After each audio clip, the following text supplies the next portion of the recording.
4 പതിറ്റാണ്ടിനു ശേഷം സുകുമാരക്കുറുപ്പിനെ തേടി വീണ്ടും ക്രൈംബ്രാഞ്ച്. 80കളിൽ കൊൽക്കത്തയിൽ കുറുപ്പിനെ കണ്ടെന്ന് പറഞ്ഞ നഴ്സ് രത്നമ്മയുടെ മൊഴി ക്രൈംബ്രാഞ്ച് വീണ്ടും രേഖപ്പെടുത്തി. തെളിയാതെ കിടക്കുന്ന കേസുകൾ തീർപ്പാക്കുന്നതിന്റെ ഭാഗമായാണ് ഈ കേസിൽ വീണ്ടും അന്വേഷണം നടത്തുന്നത്.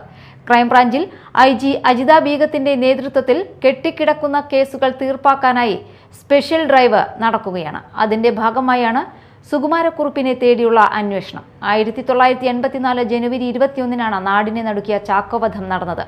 അബുദാബിയിൽ താൻ ജോലി ചെയ്തിരുന്ന കമ്പനിയിൽ നിന്നും 30 ലക്ഷം രൂപയുടെ ഇൻഷുറൻസ് തുക തട്ടിയെടുക്കാൻ സുകുമാരക്കുറുപ്പ് ആവിഷ്കരിച്ച കൊടും ക്രൂരതയായിരുന്നു കൊലപാതകം.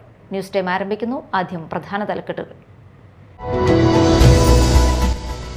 KSRTC സൗജന്യ യാത്രാ പദ്ധതി പ്രിയദർശിനി നടപ്പാക്കിയതോടെയുണ്ടായ പ്രതിസന്ധിയിൽ സർക്കാർ അടിയന്തരമായി ഇടപെടണമെന്നാവശ്യപ്പെട്ട് ഇന്ന് സ്വകാര്യ ബസ്സുകൾ പണിമുടക്കി.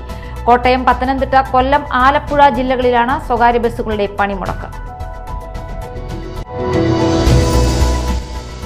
സ്വന്തം മക്കൾക്ക് എലിവിഷം നൽകി കൊലപ്പെടുത്താൻ ശ്രമിച്ച കേസിൽ ചികിത്സയിലായിരുന്ന പ്രതി പോലീസ് കസ്റ്റഡിയിൽ നിന്ന് രക്ഷപ്പെട്ടു. തമിഴ്നാട് സ്വദേശി മുത്തുവിനായുള്ള തെരച്ചിൽ പോലീസ് ഊർജിതമാക്കി. നെടുമ്പാശ്ശേരി വിമാനത്താവളത്തിൽ വൻ ലഹരിവേട്ട. ബാങ്കോക്കിൽ നിന്ന് കൊച്ചിയിലെത്തിയ യുവതിയിൽ നിന്ന് കോടികൾ വില മതിക്കുന്ന ഹൈഡ്രോപോണിക് കഞ്ചാവ് കസ്റ്റംസ് പിടികൂടി. വിശദമായ വാർത്തകളിലേക്ക്. KSRTCയിലെ സ്ത്രീകൾക്കുള്ള സൗജന്യ യാത്രാ പദ്ധതിയായ പ്രിയദർശിനി നടപ്പാക്കിയതോടെ സ്വകാര്യ ബസ് മേഖലയ്ക്ക് നേരിടുന്ന സാമ്പത്തിക പ്രതിസന്ധിയിൽ സർക്കാർ അടിയന്തരമായി ഇടപെടണമെന്നാവശ്യപ്പെട്ട് 4 ജില്ലകളിൽ ഇന്ന് സ്വകാര്യ ബസ്സുകൾ പണിമുടക്കി. കോട്ടയം, പത്തനംതിട്ട, കൊല്ലം, ആലപ്പുഴ ജില്ലകളിലാണ് ഇന്ന് സ്വകാര്യ ബസ്സുകളുടെ പണിമുടക്ക് നടക്കുന്നത്.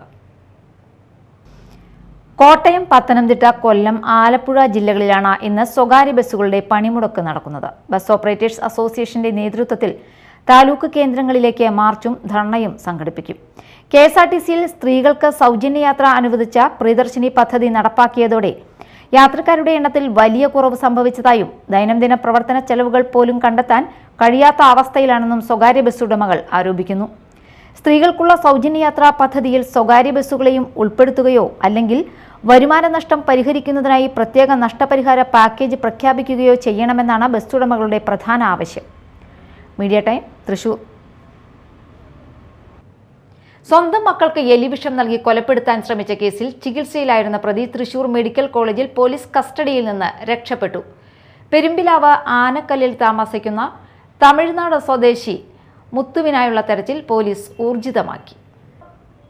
പെരുമ്പിലാവ് ആനക്കല്ലിൽ താമസിക്കുന്ന തമിഴ്നാട് സ്വദേശി മുത്തുവാണ് ഇന്നലെ ഉച്ചയോടെ തൃശൂർ മെഡിക്കൽ കോളേജ് ആശുപത്രിയിൽ പോലീസ് കസ്റ്റഡിയിൽ നിന്ന് രക്ഷപ്പെട്ടത്. സ്വന്തം മക്കൾക്ക് എലിവിഷം നൽകിയ ശേഷം ആത്മഹത്യാശ്രമം നടത്തിയ ഇയാൾ ചികിത്സയിൽ ഇരിക്കെയാണ് പോലീസിനെ വെട്ടിച്ച് കടന്നുകളഞ്ഞത്. ഭാര്യ പിണങ്ങിപ്പോയതിലുള്ള മനോവിഷമമാണ് ഇയാളെ ഈ ക്രൂരകൃത്യത്തിലേക്ക് നയിച്ചതെന്നാണ് പോലീസിന്റെ പ്രാഥമിക നിഗമനം. സംഭവത്തിൽ 6 വയസ്സുകാരിയായ മകൾ ഋതിക വിഷബാധയെ തുടർന്ന് മരണപ്പെട്ടു. 7 വയസ്സുള്ള മകൻ റിധിൻ ഗുരുതരാവസ്ഥയിൽ തീവ്രപരിചരണ വിഭാഗത്തിൽ ചികിത്സയിലാണ്. ആശുപത്രിയിൽ പോലീസ് നിരീക്ഷണത്തിൽ കഴിയവെയാണ് മുത്തു രക്ഷപ്പെട്ടത്. ഇയാളെ കണ്ടെത്തുന്നതിനായി വിവിധ സ്ഥലങ്ങളിൽ വ്യാപക തെരച്ചിൽ തുടരുകയാണെന്ന് പോലീസ് അറിയിച്ചു. Media time, Thrissur. നെടുമ്പാശ്ശേരി വിമാനത്താവളത്തിൽ വൻ ലഹരിവേട്ട. ബാങ്കോക്കിൽ നിന്ന് കൊച്ചിയിലെത്തിയ യുവതിയിൽ നിന്ന് കോടികൾ വിലമതിക്കുന്ന ഹൈഡ്രോപോണിക് കഞ്ചാവ് കസ്റ്റംസ് പിടികൂടി. തൃശൂർ കോട്ടപ്പുറം സ്വദേശിനി റിച്ചി ആന്റണിയാണ് അറസ്റ്റിലായത്. നെടുമ്പാശ്ശേരി വിമാനത്താവളത്തിൽ വൻ ലഹരിവേട്ട. ഹൈഡ്രോപോണിക് കഞ്ചാവുമായി യുവതിയെ കസ്റ്റംസ് പിടികൂടി.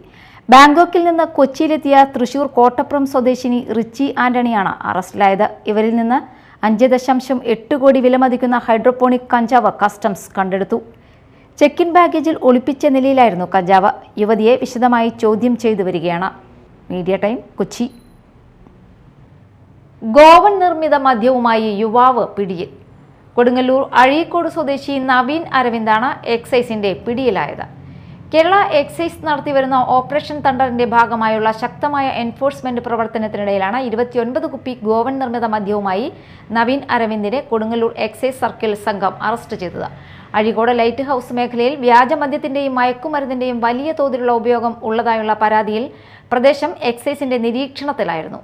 അനധികൃത മദ്യക്കടത്ത് തടയുന്നതിനുള്ള പരിശോധനകൾ ജില്ലയിൽ ശക്തമാക്കിയതിന്റെ ഭാഗമായിട്ടാണ് പ്രദേശത്ത് നിന്നും എക്സൈസ് വിദേശ നിർമ്മിത മദ്യം കണ്ടെത്തിയത്. കൊടുങ്ങല്ലൂർ കോടതിയിൽ ഹാജരാക്കിയ പ്രതിയെ റിമാൻഡ് ചെയ്തു. തുടർന്നും ഇത്തരം കേസുകൾ കണ്ടെത്താനുള്ള ശ്രമം ഉണ്ടാകുമെന്ന് assistant excise inspector Padmarajan MS അറിയിച്ചു. Assistant excise inspector Shibu MS, preventive ഓഫീസർമാരായ അഫ്സൽ, ശബരിനാഥ്, സജികുമാർ എന്നിവരാണ് അന്വേഷണ സംഘത്തിൽ ഉണ്ടായിരുന്നത്. CPI കുഴൂർ ലോക്കൽ കമ്മിറ്റി അംഗവും മുൻ കുഴൂർ ഗ്രാമപഞ്ചായത്ത് പ്രസിഡന്റുമായിരുന്ന KF ജെയിംസ് കണ്ടംകുളത്തിയുടെ നിര്യാണത്തിൽ CPI കുഴൂർ ലോക്കൽ കമ്മിറ്റിയുടെ നേതൃത്വത്തിൽ സർവകക്ഷി അനുസ്മരണം സംഘടിപ്പിച്ചു. PF ജോൺസൺ അധ്യക്ഷത വഹിച്ചു. Panchayat president Silvy Xavier, CPI സംസ്ഥാന കമ്മിറ്റി അംഗം KV വസന്തകുമാർ, ഗ്രാമപഞ്ചായത്ത് vice president MA Jojo, block panchayat member Keshavankutty, Joby Kachappilly, TS Pushpan, Sojan PK, Sadanandan, PA Sivan, MR Appukuttan, Ramya Sreejesh എന്നിവർ പങ്കെടുത്തു. ഗ്രാമപഞ്ചായത്തിന്റെ പ്രസിഡന്റായിരുന്നിട്ടുണ്ട്. 3 ടേമിൽ ഗ്രാമപഞ്ചായത്ത് മെമ്പറായി പ്രവർത്തിച്ച് ഒരു ചെറിയ കാലമാണ് CPIയുമായി ബന്ധപ്പെട്ട് ജെയിംസ് ചേട്ടൻ ഞങ്ങളുടെ പാർട്ടിയിലുണ്ടായത്. ഞങ്ങളുടെ പാർട്ടിയിൽ വന്ന ഘട്ടത്തിൽ പിന്നീട് കുറച്ച് കഴിഞ്ഞപ്പോൾ ഞങ്ങളുടെ പാർട്ടി ലോക്കൽ കമ്മിറ്റി അംഗമായി ജെയിംസ് ചേട്ടൻ തിരഞ്ഞെടുക്കുകയും, എന്നാൽ പിന്നീട് കുറച്ച് കാലം കഴിഞ്ഞപ്പോൾ ഇടയ്ക്ക് ഞാനും MR അപ്പുക്കുട്ടേട്ടനും PF ജോൺസൺ അടക്കം ജെയിംസ് ചേട്ടൻ്റെ വീട്ടിൽ പോയിരുന്ന് ഞാൻ സംസാരിച്ചു. കൂടൂരിൻ്റെ പഴയകാല രാഷ്ട്രീയ ചരിത്രമൊക്കെയാണ് ആള് സംസാരിക്കുന്നത്. ഇപ്പോൾ ജെയിംസ് ചേട്ടൻ മരിക്കുന്നതിന് 2 ദിവസം മുന്നേ MR അപ്പുക്കുട്ടേട്ടൻ ജെയിംസ് ചേട്ടൻ്റെ വീട്ടിലിരുന്ന് സംസാരിച്ചപ്പോഴും എനിക്കൊരു കുഴപ്പമൊന്നുമില്ല, തോൽവിയൊന്നൊരു പ്രശ്നമല്ല, നമുക്ക് സജീവമായിട്ട് ഇറങ്ങണം എന്നൊക്കെ സംസാരിക്കും. മാള റോട്ടറി ക്ലബിന്റെ 2026-27 വർഷത്തെ ഭാരവാഹികളുടെ സ്ഥാനാരോഹണവും സേവന പദ്ധതികളുടെ പ്രവർത്തനോദ്ഘാടനവും നടന്നു. District governor nominee doctor CM Radhakrishnan ഉദ്ഘാടനം ചെയ്തു. നേരത്തെ പറഞ്ഞ പോലെ അലോഷിയിലേക്ക് തന്നെ പോയപ്പോൾ എനിക്ക് ഇനി പറയാനില്ല. കാരണം നേരത്തെ കണ്ടതിന് ഗംഭീരമായിട്ട് വെച്ച് ചെയ്യാൻ കഴിയുന്ന ഒരു വ്യക്തിയാണെന്ന് ആദ്യത്തിൽ തന്നെ മനസ്സിലാക്കാം. 12 മാസവും അതിനകത്ത് നടക്കാം. പ്രത്യേകിച്ച് എനിക്ക് ഈ ക്ലബ്ബ് എന്ന് പറയുമ്പോൾ പോൾ പാറയിലൂടെ എനിക്ക് വളരെ അടുപ്പമുണ്ട്. കാരണം എന്ത് ക്ലബിൻ്റെ കാര്യവും എൻ്റെ അടുത്ത് ചോദിക്കുകയാണ് ചെയ്യും. ആ ചോദിക്കുന്ന സീനിയേഴ്സിനോട് ചോദിക്കുന്ന ഒരു ജൂനിയർ ക്ലബ്ബാകുമ്പോൾ നമുക്ക് അതിലൊരു പ്രത്യേകതയുണ്ട്. അതുകൊണ്ട് ഞാൻ ഒരുപാട് സംസാരിക്കും. അദ്ദേഹത്തിനും എന്നിൽ ഇതിലുള്ള അടുപ്പത്തിന് നല്ല പങ്കുണ്ട്. ഞങ്ങളെല്ലാവരും ഒന്നിച്ച് എല്ലാവർക്കും കാണുന്നുണ്ട്. അതുകൊണ്ടാണ് ഇതിൽ എനിക്ക് പങ്കെടുക്കാൻ സാധിച്ചത്. പ്രത്യേകിച്ച് ഞാൻ കുറേ ദിവസങ്ങളായി ഇൻസ്റ്റലേഷൻ മീറ്റിങ്ങുകളിൽ പങ്കെടുത്തുകൊണ്ടിരിക്കുകയാണ്. 19-ാം തീയതി വരെ കണ്ടിന്യൂസ് ഉണ്ട്. അത് കഴിഞ്ഞ് 39 വരെയൊക്കെ ഉണ്ട് കൂടിയുള്ളത്. പക്ഷെ എന്നാലും സന്തോഷത്തോടെ ഞാൻ പോകുന്നതെന്ന് വെച്ചാൽ എനിക്ക് എല്ലാ മുഖങ്ങളെയും ഒരിക്കൽ കൂടി കണ്ട മുഖങ്ങളെ എന്നും കാണാൻ കഴിയില്ല. കാരണം നമുക്ക് 2 ജോലി ചെയ്യുന്നത് പേഷ്യൻസ് ആണോ, അവരുടെ റിലേറ്റീവ്സ് ആണോ, റോട്ടറി ആണോ, അവർക്ക് ഏത് വിധത്തിലാണെന്ന് അറിയാൻ പറ്റാത്ത വിധത്തിലായിരിക്കും നമുക്ക് ഫീൽ ചെയ്യുന്നത്. ചടങ്ങിൽ president Aloysius Stephen, secretary Thomas Kaitharan, ഖജാൻജി ബാബു ചെല്ലക്കുടം, മറ്റു ഭാരവാഹികൾ എന്നിവർ സ്ഥാനമേറ്റു. ഡിസ്ട്രിക്ട് ഡയറക്ടർ രാജഗോപാൽ ഉന്നത വിജയം നേടിയ വിദ്യാർത്ഥികളെ ആദരിച്ചു. തുടർന്ന് ഒരു വ്യക്തിയെ ആത്മഹത്യാ ശ്രമത്തിൽ നിന്നും ജീവിതത്തിലേക്ക് തിരിച്ചു കൊണ്ടുവന്ന ഫാദർ ജോൺസൺ പങ്കേത്തിനെ ആദരിച്ചു. വിദ്യാഭ്യാസ സഹായത്തിനുള്ള cheque Kottakkal Saint Teresa's college director doctor Bilson തറയിലിന് നൽകി. സേവന പദ്ധതികളുടെ ഉദ്ഘാടനം district governor nominee doctor CM Radhakrishnan നിർവഹിച്ചു. പ്രധാന വാർത്തകൾ ഒരിക്കൽ കൂടി. KSRTC സൗജന്യ യാത്രാ പദ്ധതി പ്രിയദർശിനി നടപ്പാക്കിയതോടെയുണ്ടായ പ്രതിസന്ധിയിൽ സർക്കാർ അടിയന്തരമായി ഇടപെടണമെന്നാവശ്യപ്പെട്ട് ഇന്ന് സ്വകാര്യ ബസ്സുകൾ പണിമുടക്കി. കോട്ടയം, പത്തനംതിട്ട, കൊല്ലം, ആലപ്പുഴ ജില്ലകളിലാണ് സ്വകാര്യ ബസ്സുകളുടെ പണിമുടക്ക്.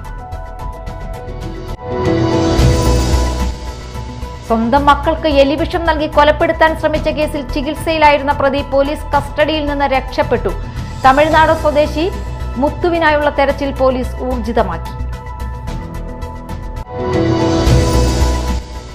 നെടുമ്പാശ്ശേരി വിമാനത്താവളത്തിൽ വൻ ലഹരിവേട്ട. ബാങ്കോക്കിൽ നിന്ന് കൊച്ചിയിലെത്തിയ യുവതിയിൽ നിന്ന് കോടികൾ വില മതിക്കുന്ന ഹൈഡ്രോപോണിക് കഞ്ചാവ് കസ്റ്റംസ് പിടികൂടി. ന്യൂസ് ടൈം സമാപിച്ചു. നമസ്കാരം.